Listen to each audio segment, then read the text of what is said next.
What's up, everybody? Welcome back to the farm. Today is chicken day. I am getting ready to get in the car and head over to the Mt Healthy Hatcheries to pick up my Golden Laced Wyandottes. I'm getting 10 more hens this year. Looking forward to being able to up my egg production, hopefully get closer to, if not tip over a little bit, them paying for themselves, maybe be able to turn a little bit of a profit this year on my egg production. And I don't want anybody in my family to have to buy eggs anymore is really my main goal. So picking those 10 pullets up today. Hopefully when I get there, I'm gonna ask, hopefully I'll be able to shoot a little video when I get there, talk with somebody there, get them to answer a couple of questions, but won't know till I get there and ask somebody. So we'll see you guys in a minute once we get over there. Well, I'm here at the Mt Healthy Hatcheries, just picked up my gold laced Wyandottes, and unfortunately, there was a sign on the door. I guess they have a couple of immune compromised people that work here, and unfortunately with all the crazy virus stuff that's going on, I didn't even get to go inside. They had on the sign they didn't even want us to get out of our cars. They'll just bring the chicks out to you.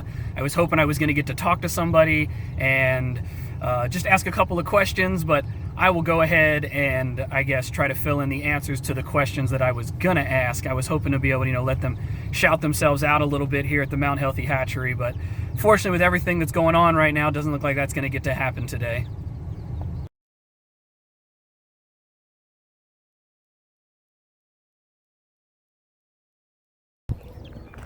Well, girls, welcome home.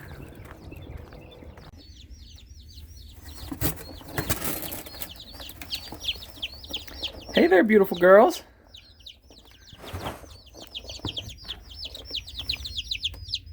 Hi.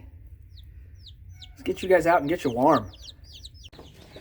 Here's the curious big brother.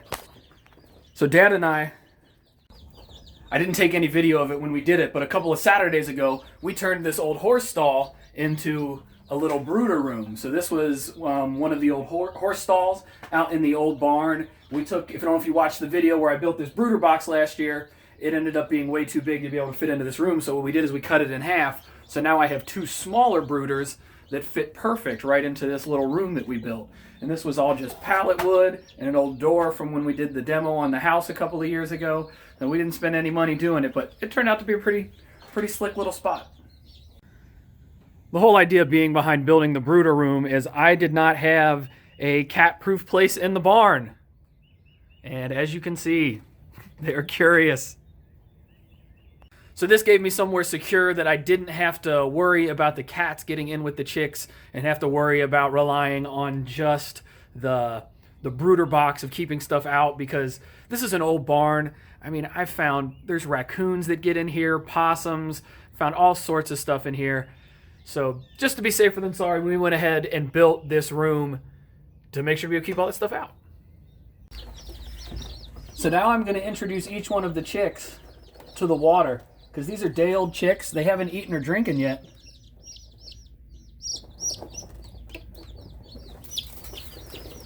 So they haven't had food or water yet, so I got to show each one of them where the water is. Just give it a little dip, just a little dip for your beak.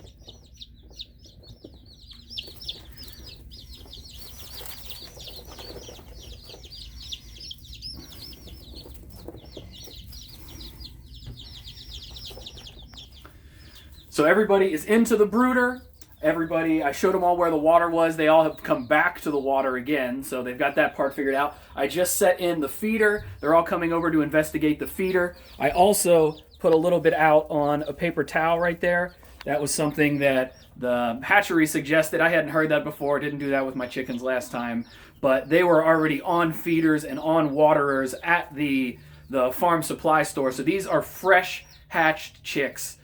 They either hatched yesterday or today, so they haven't even eaten yet. They can survive off of, they absorb the yolk right before they hatch, and they can survive for like 48, 72 hours before they even need to eat or drink. So that's how they're able to ship birds to you from all across the country. Mt Healthy ships from, I believe, everywhere in the country, at least the contiguous 48. So that's how that's able to happen without them having to put food or water inside of those boxes. They absorb that yolk, and those nutrients carry them on through.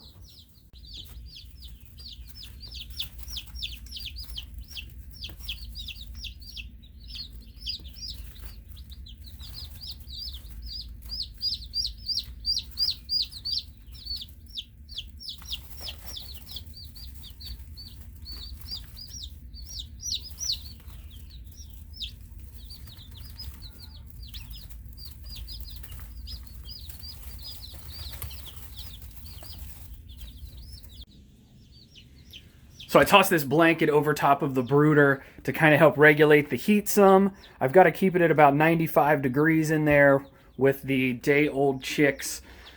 So the heat lamp doesn't quite get that done, especially out here in the barn.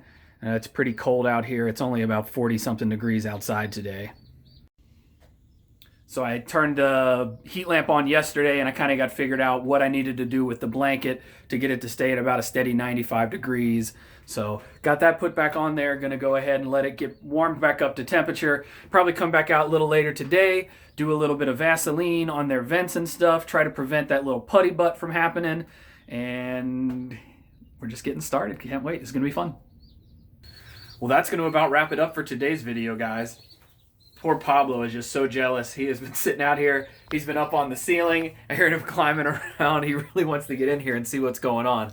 But that's going to wrap it up for today. Over the next few days, I'll be keeping a close eye on the temperature inside of the brooder, making sure we're staying up around 95 degrees. I need to maintain that temperature for about the first 10 days.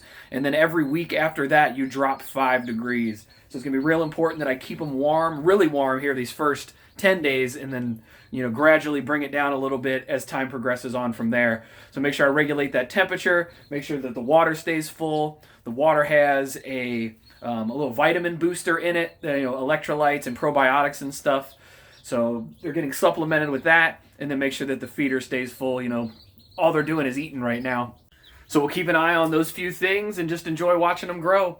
The last thing, it's a little gross, but you got to keep an eye on that vent. Make sure that they don't get poop build up back there on their vents, get a little bit of that putty butt. If they get clogged, it can be real bad for them. It can even kill them. So I'm keeping an eye on that. Get that all slicked up with a little bit of Vaseline. Make sure that everything's sliding nice and easy. If you enjoyed the video, consider liking and subscribing. Leave a comment for me down in the comment section. I always enjoy hearing from you all. And until next time, y'all, we'll see you.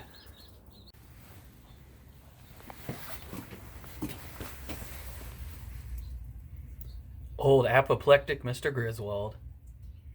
Hey, bud.